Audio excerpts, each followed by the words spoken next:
Shalom Bapak Ibu Saudara sekalian, selamat pagi, selamat berbakti dalam nama Tuhan Yesus Kristus. Apa kabarnya hari ini?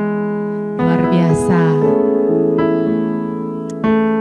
Apapun masalah kita, apapun yang kita hadapi saat ini, tetaplah mengucap syukur akan kasih dan kebaikan Tuhan. Apapun yang terjadi, tetaplah mengucap syukur. Karena itu adalah penyembahan kita kepada Tuhan. Mari kita akan mulai ibadah kita pagi hari ini. Kita mau nyanyikan satu pujian. Ku percaya Kau Tuhan. Ku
bersyukur buat kasih-Mu.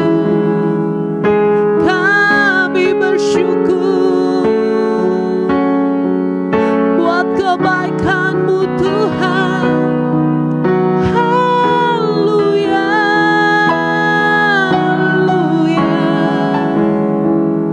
Terpuji Engkau Tuhan, Allah kekuatan kami, sumber pengharapan kami, hanya Kau Tuhan. Haleluya, haleluya.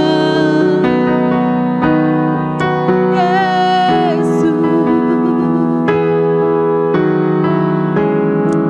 hanya kepadamu lah Tuhan kami berseru. Hanya kepadamu Tuhan kami menyerahkan segala permasalahan kami. Hanya kepadamu Tuhan junjungan kehidupan kami. Terima kasih ya Bapa, terima kasih. Engkau segalanya dalam kehidupan kami. Tanpa Engkau Tuhan kami tidak ada artinya. Dan hanya di dalam-Mu Tuhan kami akan selalu beroleh kemenangan. Terima kasih ya Bapa, terima kasih. Kami akan mulai ibadah kami pagi hari ini. Kami mau serahkan semuanya hanya di dalam nama Tuhan Yesus Kristus. Haleluya, amin. Puji nama Tuhan. Kita mau lanjutkan satu pujian lagi. Berkaryalah Roh Kudus di sini.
Seperti bejana ya Tuhan, kami mau diubahkan. Kami mau dibentuk sesuai dengan kehendak-Mu Tuhan, sesuai dengan firman-Mu Tuhan, hingga kami boleh berkenan di hadapan-Mu, hingga kami boleh berkenan Tuhan di mata-Mu. Terima kasih ya Bapa, terima kasih. Biarlah firman yang Kau taburkan dalam hati kami Tuhan boleh menjadi rema dalam kehidupan kami, menjadi kekuatan dalam kehidupan kami, menjadikan tuntunan kami Tuhan. Setiap langkah demi langkah kami mau tetap mengutamakan Engkau Tuhan. Terima kasih ya Bapa, terima kasih. Berfirmanlah, Engkau pakai hamba-Mu menjadi saluran berkat untuk kami. Terima kasih ya Tuhan, hanya di dalam nama Tuhan Yesus Kristus kami sudah berdoa. Haleluya, amin. Segala puji, hormat, dan kemuliaan hanya bagi Tuhan kita Yesus Kristus. Damai sejahtera dari Bapa di surga kiranya turun atas kita pada pagi hari ini. Shalom. Mari Bapak Ibu saudaraku sekalian yang saya kasihi, kita membuka di dalam Yakobus pasal yang keempat ayat yang ke-14b ya. Ayat 14b. Saya akan bacakan. Apakah arti hidupmu? Hidupmu itu sama seperti uap yang sebentar saja kelihatan lalu lenyap. Saudaraku, ayat ini mengingatkan kita bahwa hidup kita di dunia ini hanya singkat. Dikatakan seperti uap yang sebentar saja kelihatan lalu lenyap.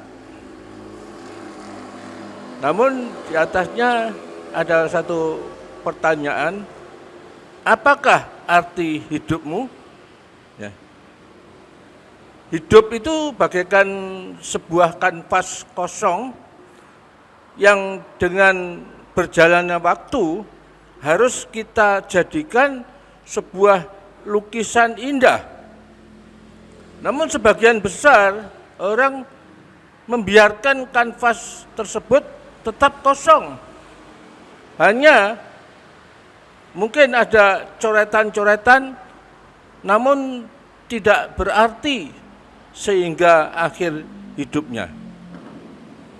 Namun mereka yang memahami akan terus melukis bersama dengan Tuhan sehingga sebuah lukisan yang indah tercipta.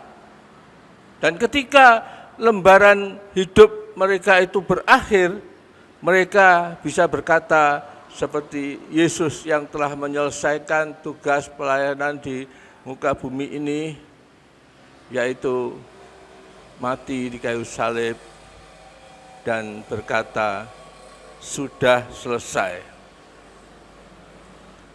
Atau bagi kita, mungkin kita bisa berkata di akhir hidup kita, hidup ini sudah jadi berkat. Saudaraku, memang tidak semua orang memahami kehidupan.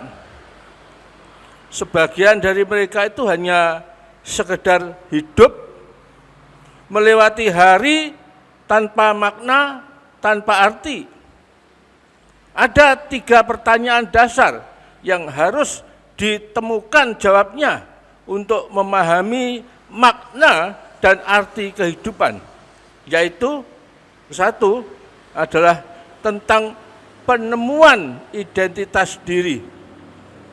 Siapakah saya? Lalu kedua adalah tentang misi kehidupan. Apakah panggilan saya dalam hidup ini? Yang ketiga adalah tentang visi atau mimpi yang ingin diraih. Untuk apakah saya dilahirkan di bumi ini? Nah, jadi ada satu nyanyian jadul yang bisa mengingatkan kita bahwa hidup kita itu bukan sekedar mencapai sukses semata, ya. Saya akan nyanyikan ini, ya. Apa artinya hidup ini tanpa Yesus kau miliki? Apa arti kekayaan ini tanpa Yesus kau miliki? Bila saatnya telah tiba, kita meninggal dunia, maka semua yang kita miliki tak akan berarti lagi. Maka semua yang kita miliki tak akan berarti lagi. Nyanyian jadul ini mengingatkan kita bahwa kehidupan itu bukanlah sekedar mencapai sukses semata. Ada hal yang lebih hakiki yang kita butuhkan agar kita menemukan makna dan arti dari kehidupan ini, serta tujuan hidup yang Tuhan rencanakan. Oleh sebab itu, saya simpulkan, ya, hidup adalah perjalanan iman atau spiritual untuk menemukan kehidupan. Alkitab menggambarkan hal ini melalui kisah perjalanan bangsa Israel keluar dari perbudakan di Mesir menuju tanah perjanjian. Diawali dengan belas kasihan Tuhan yang melihat penderitaan umatnya di negeri Mesir. Maka melalui kepemimpinan Musa, mereka itu dibebaskan dari cengkeraman kerajaan Mesir yang saat itu adalah merupakan negara yang terkuat di dunia. Pembebasan yang mereka alami itu bukan sekedar bebas dari penderitaan, melainkan adalah untuk sebuah tujuan yang Tuhan sudah tetapkan. Apa itu? Mari kita membaca di dalam Keluaran pasal yang keempat ayat 22 sampai 23a, ya. Maka engkau harus berkata kepada Firaun, beginilah firman Tuhan, Israel ialah anakku, anakku yang sulung. Sebab itu aku berfirman kepadamu, biarkanlah anakku itu pergi supaya ia beribadah kepadaku. Nah, saudaraku, tujuan yang Tuhan sudah tetapkan itu sudah jelas. Bangsa Israel dibebaskan dari perbudakan di Mesir agar mereka itu bisa beribadah kepada Tuhan, dan Tuhan akan memberikan negeri atau tanah perjanjian kepada mereka. Nah, kita membaca di dalam Keluaran pasal 6 ayat yang ke-7, ya. Dan aku akan membawa kamu ke negeri yang dengan sumpah telah kujanjikan memberikannya kepada Abraham, Ishak, dan Yakub. Dan aku akan memberikannya kepadamu untuk menjadi milikmu. Akulah Tuhan. Nah, saudaraku, melalui perjalanan yang panjang, sampailah mereka itu di perbatasan tanah yang dijanjikan Tuhan. Dan seperti yang sudah saya jelaskan dalam khotbah beberapa minggu yang lalu, ya, diutuslah 12 pengintai. Sekalipun mereka itu mengakui, ya, bahwa negeri yang dijanjikan adalah negeri yang berlimpah susu dan madu, Tetapi mereka itu merasa sudah diperdayai oleh Tuhan. Sebab ada suku enak yang perawakannya itu seperti raksasa yang mendiami di negeri tersebut.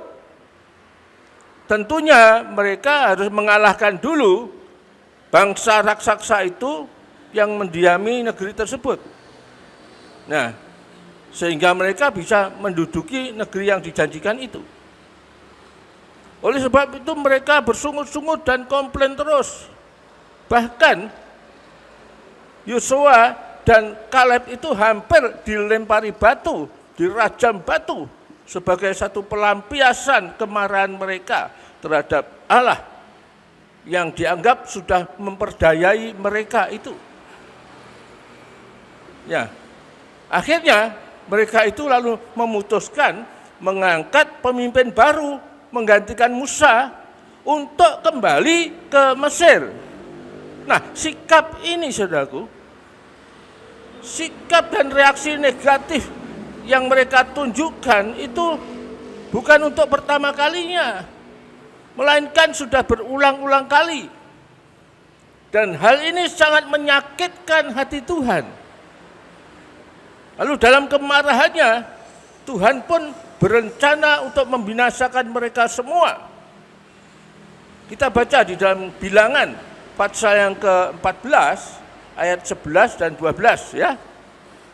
Tuhan berfirman kepada Musa, berapa lama lagi bangsa ini menista aku, dan berapa lama lagi mereka itu enggak mau percaya kepadaku, sekalipun sudah ada segala tanda mujizat yang kulakukan di tengah-tengah mereka. Aku akan memukul mereka dengan penyakit sampar dan melenyapkan mereka. Tetapi engkau akan kubuat menjadi bangsa yang lebih besar dan lebih kuat daripada mereka.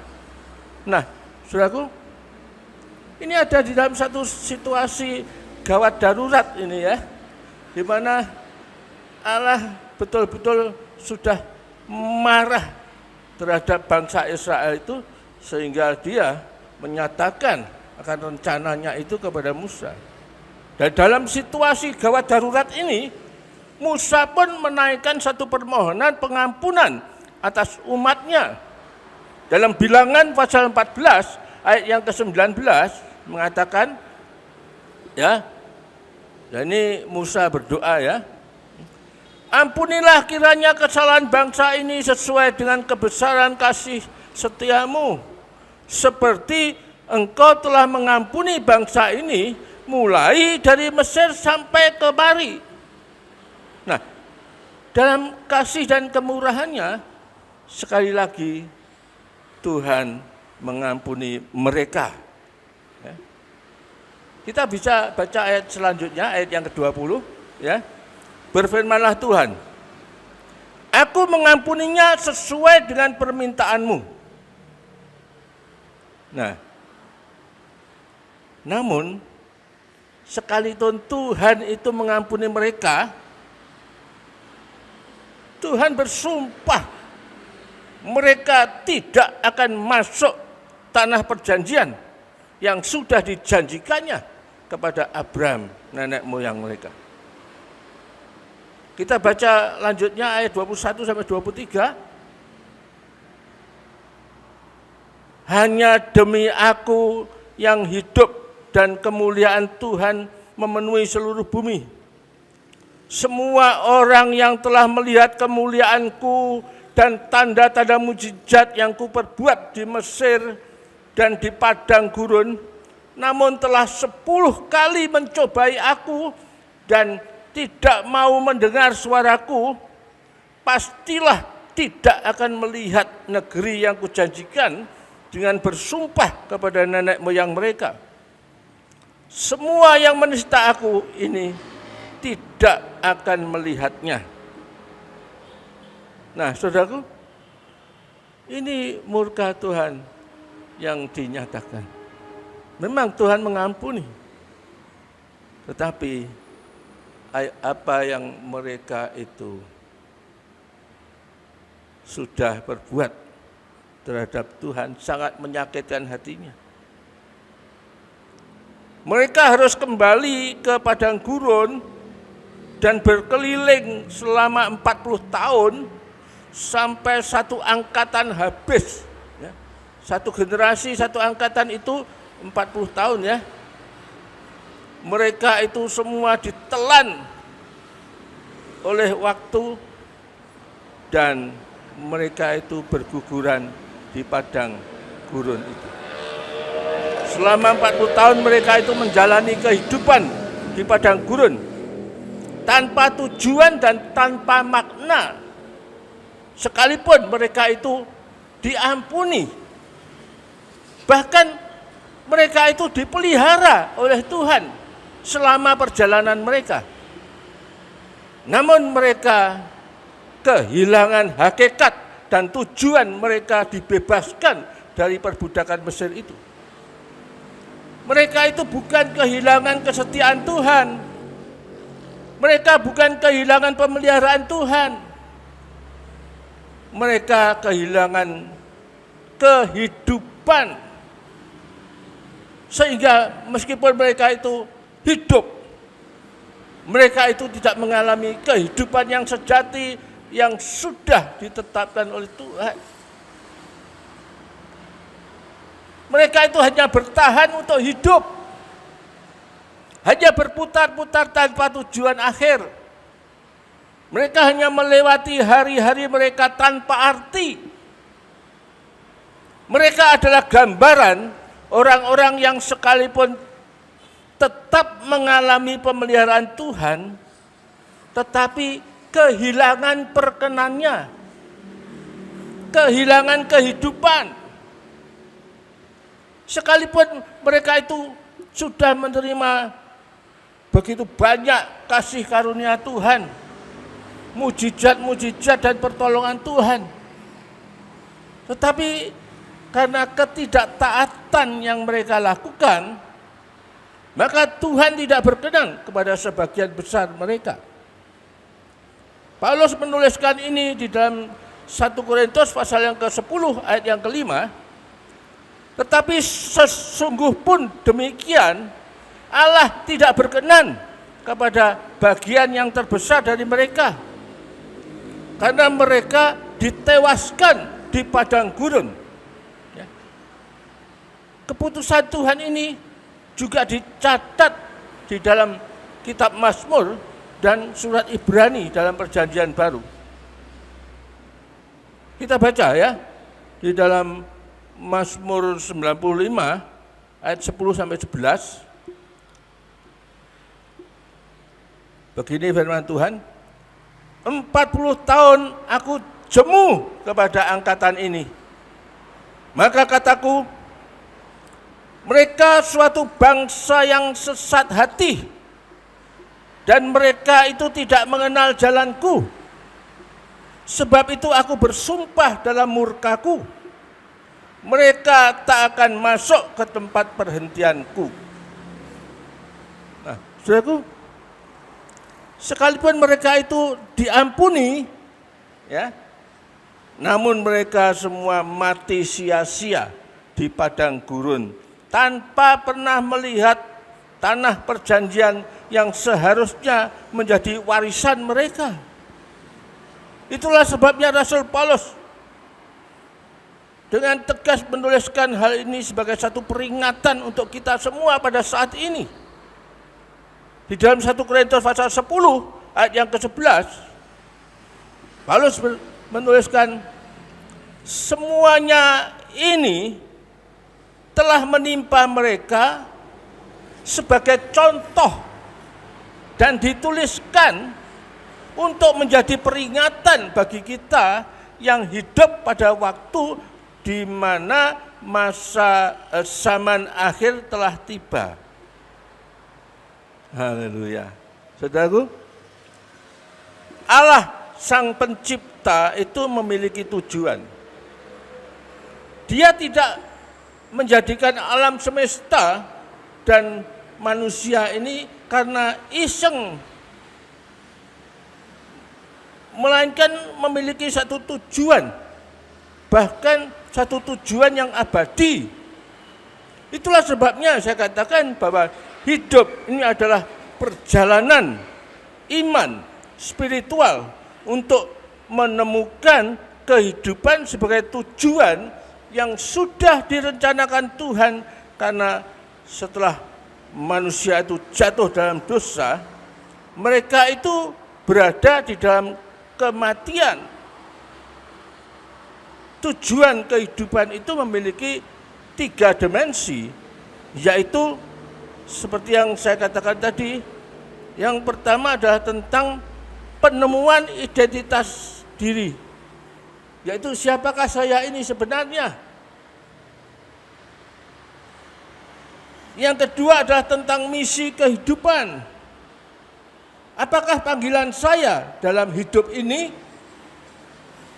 Yang ketiga adalah tentang visi atau mimpi yang ingin kita raih, yaitu untuk apa saya dilahirkan di dunia ini. Ketiganya ini, yaitu tentang identitas diri, misi kehidupan, dan visi atau mimpi, itu merupakan 3-in-1, satu paket.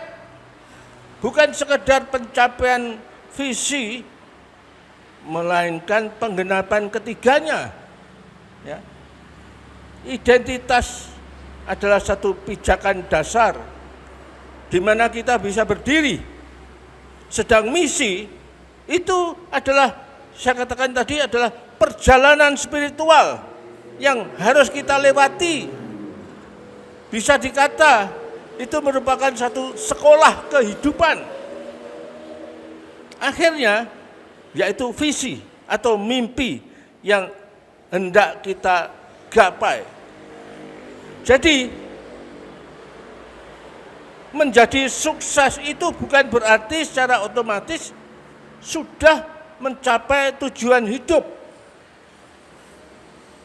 Seorang bisa mencapai sukses, namun sebenarnya dia sudah keluar dari tujuan kehidupan yang sebenarnya sebagaimana yang Tuhan sudah rencanakan untuk hidupnya. Musa adalah sosok anak manusia yang menemukan kehidupan sejati sebagaimana yang Tuhan sudah rencanakan terhadap dirinya. Sekalipun di usia 40 tahun, dia sudah menjadi seorang pangeran di sebuah negara adidaya pada saat itu. Namun hatinya ini tetap dipenuhi dengan kegelisahan untuk menemukan keberadaan dirinya, identitas dirinya. Sekalipun dia memiliki nasib yang sangat baik dan sangat beruntung, sebab dialah satu-satunya anak Yahudi yang dibesarkan di istana Mesir, sehingga menjadi pangeran Mesir.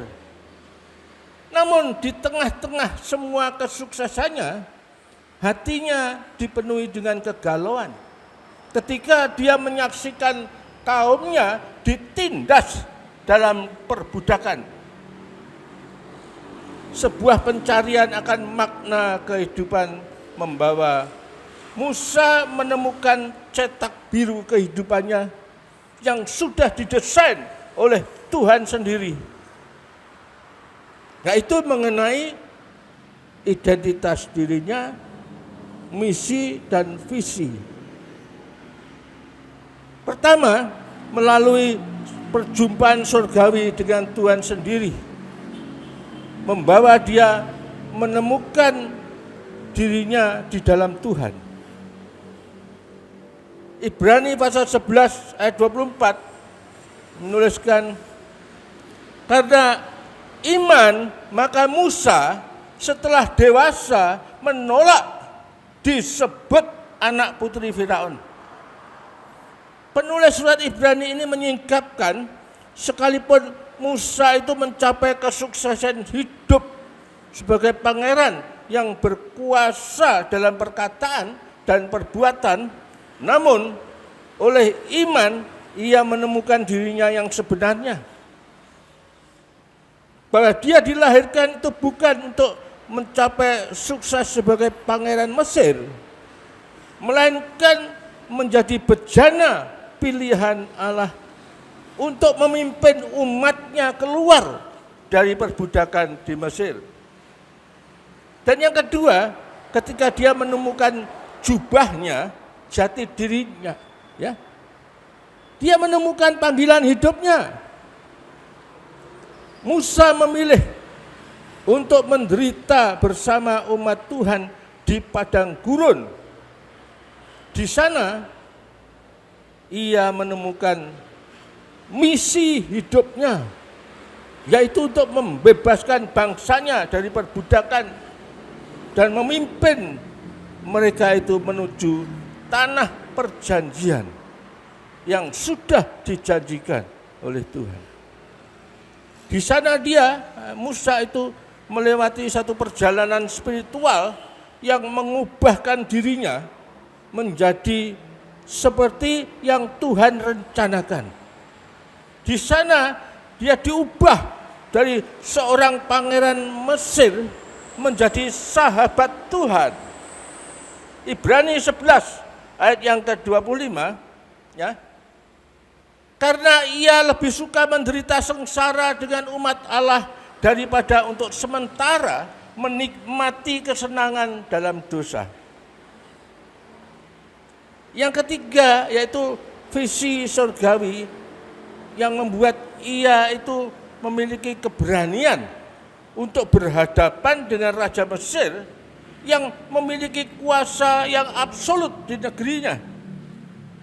Visi surgawi itu memampukan Musa bisa bertahan di padang gurun selama 40 tahun, memimpin bangsa yang tegar tengkok itu.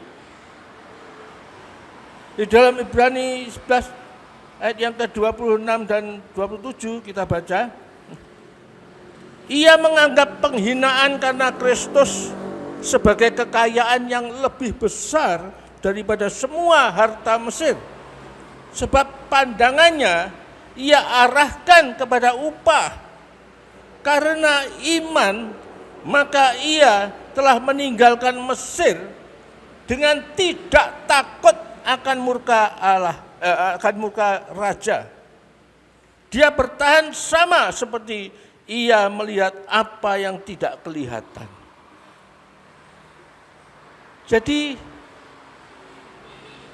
semua itu digerakkan oleh visi yang dia dapat dari Tuhan itu.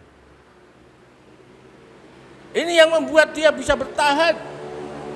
Ini yang membuat Musa menjadi orang yang berani menghadapi akan Firaun yang memiliki kekuasaan yang absolut itu.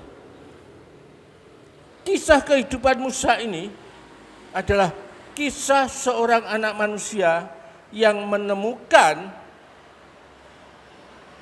dan identitas dirinya dan bersedia untuk melangkah dalam orbit surgawi, sekalipun dia harus melepaskan kesuksesannya sebagai pangeran Mesir.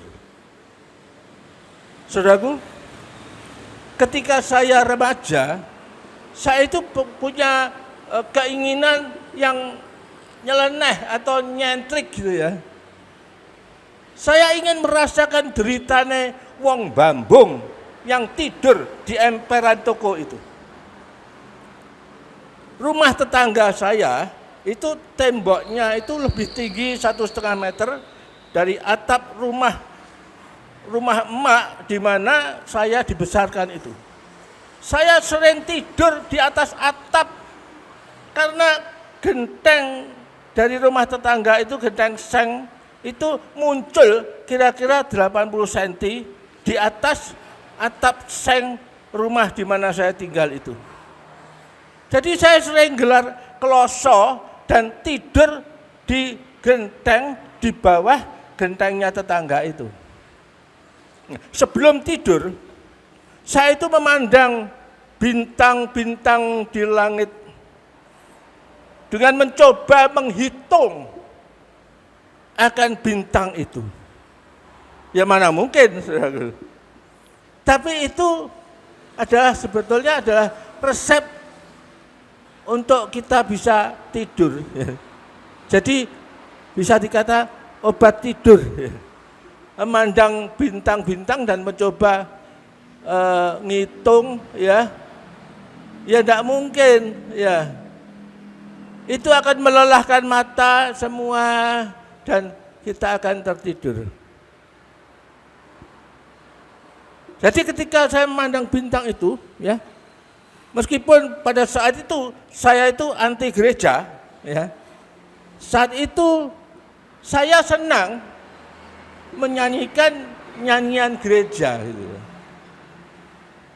Bila ku pandang bintang, kagum heran, lah ku selalu tak mengerti yang dilukiskannya. Hanya Tuhan Allahku yang menabur bintang itu, Maha tahu bahkan Maha kuasa. Hanya Dia yang tahu kan segala rahasia. Tiada ku takutkan kuasa gelap, masa yang datang tak nyata, tapi ini terang bagiku. Tangan Tuhan yang atur segenap. Ya, saya hanya pegang syair yang terakhir itu, ya. Tangan Tuhan yang mengatur semua masa yang akan datang. Sekalipun masa yang akan datang itu enggak nyata, tapi saya merasa hidup saya ada di tangan Tuhan. Ketika saya merenungkan keberadaan alam semesta yang terdiri dari planet, bintang, dan galaksi yang jumlahnya itu bermiliar-miliar, saya terkagum dan terpesona. Bukan hanya luasnya yang melampaui jangkauan pikiran saya atau kita, ya, namun betapa semua planet, tata surya, sehingga galaksi, semuanya itu memiliki orbit, ya, orbit atau lintasan masing-masing. Ada orbitnya. Planet bumi kita, bulan, ada orbitnya. Dan itu sudah tertata rapi, sudah diatur oleh Tuhan. Tatanan itu Tuhan yang mengatur, sehingga tidak akan berbenturan antara planet A dan B. Satu hal yang luar biasa ini, saudaraku. Ya, masing-masing memiliki orbitnya sendiri. Setiap benda angkasa, mulai dari asteroid, komet, planet, hingga galaksi, mereka itu bergerak, ya enggak diam, bergerak semua dalam orbit atau lintasan. Dan mereka itu semua, yaitu planet-planet itu tunduk pada tatanan yang ada yang sudah diatur oleh Tuhan. Ya. Dalam ilmu alam itu diajarkan bahwa dalam bagian materi yang terkecil, yaitu atom yang nggak bisa dilihat, ya, itu juga berlaku prinsip yang sama. Dalam setiap atom itu ada elektron, ada proton, dan ada neutron, yang masing-masing itu memiliki orbit lintasannya sendiri. Ya. Dan diajarkan di dalam ilmu kesehatan, ya, yang berkaitan dengan fisika ini tadi, ya, ketika elektron itu keluar dari orbit, keluar dari lintasannya, dia akan menjadi yang namanya radikal bebas. Dan ini merusak kesehatan manusia. Jadi tidak heran kalau dikatakan dalam bahasa aslinya dosa itu adalah hamartia, yang artinya adalah keluar dari tujuan, atau dapat dikatakan keluar dari lintasan atau orbit atau tatanan yang ada yang sudah diatur oleh Tuhan. Saudaraku, dosa Adam itu bukan berurusan dengan moralitas. Ya, Adam tidak membunuh, Adam tidak berzina. Tidak ada kaitannya dengan moral. Tetapi dosa itu sudah merusak tatanan yang sudah diatur oleh Tuhan.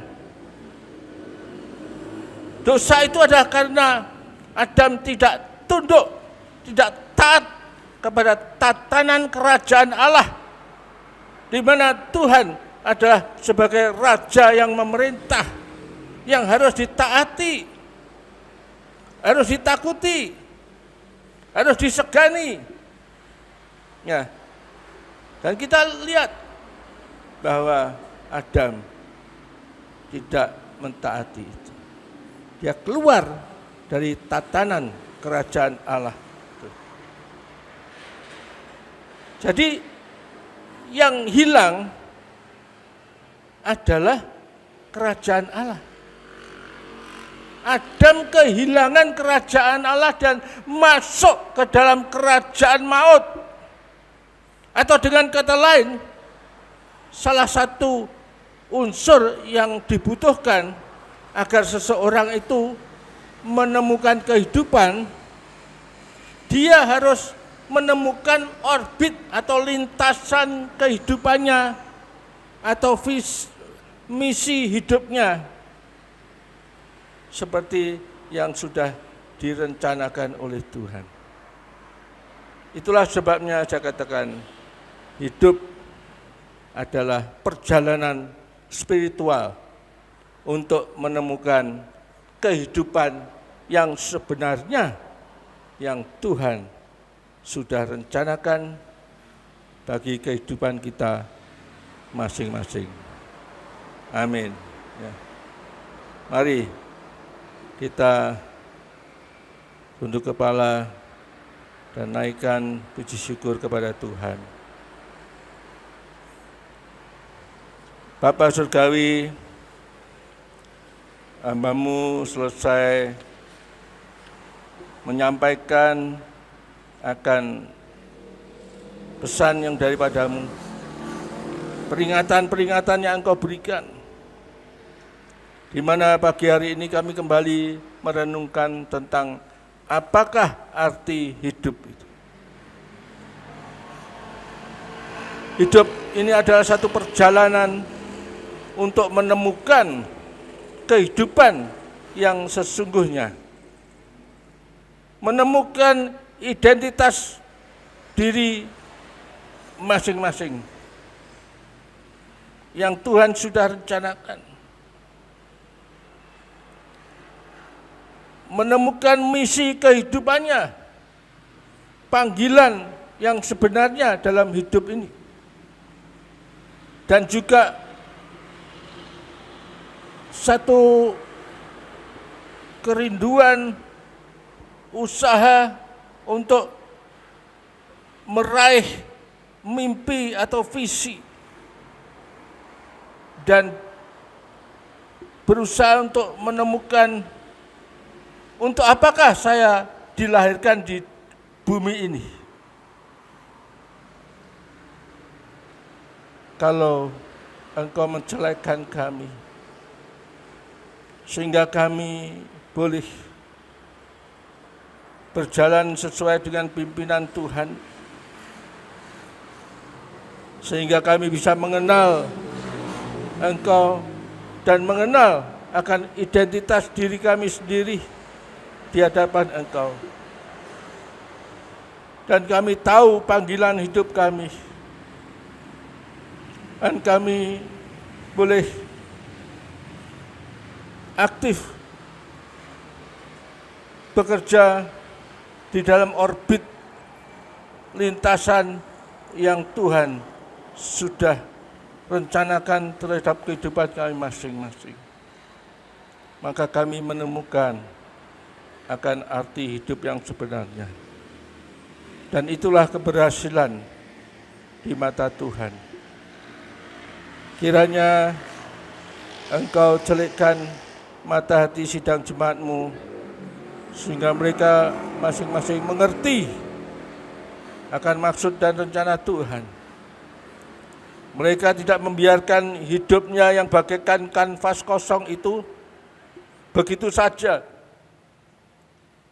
Tetapi mereka akan mulai melukis bersama dengan Engkau untuk bisa menghasilkan sebuah lukisan yang indah, yang berharga.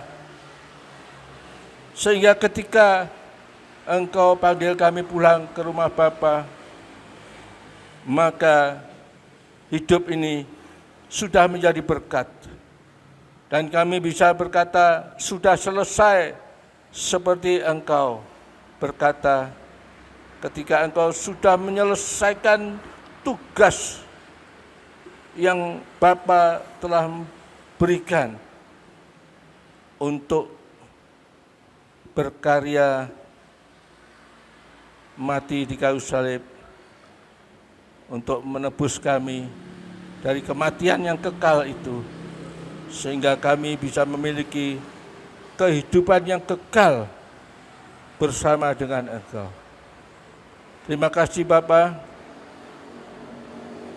Kuatkan akan setiap sidang jemaat-Mu yang pada saat ini mereka ikut ibadah online ini di rumah mereka masing-masing. Biarlah Engkau berikan kesehatan kepada mereka, sukacita yang melimpah, dan kehidupan yang kekal itu boleh sungguh-sungguh dinikmati, dan mereka bisa mengalami berjalan bersama dengan Engkau, dan tidak akan pernah merasakan dan tidak akan pernah takut akan kematian itu. Karena sesungguhnya kami akan tetap hidup bersama dengan Engkau sekalipun kami meninggalkan dunia ini. Terima kasih Bapa, terima kasih. Di dalam nama Tuhan Yesus Kristus kami sudah berdoa. Amin.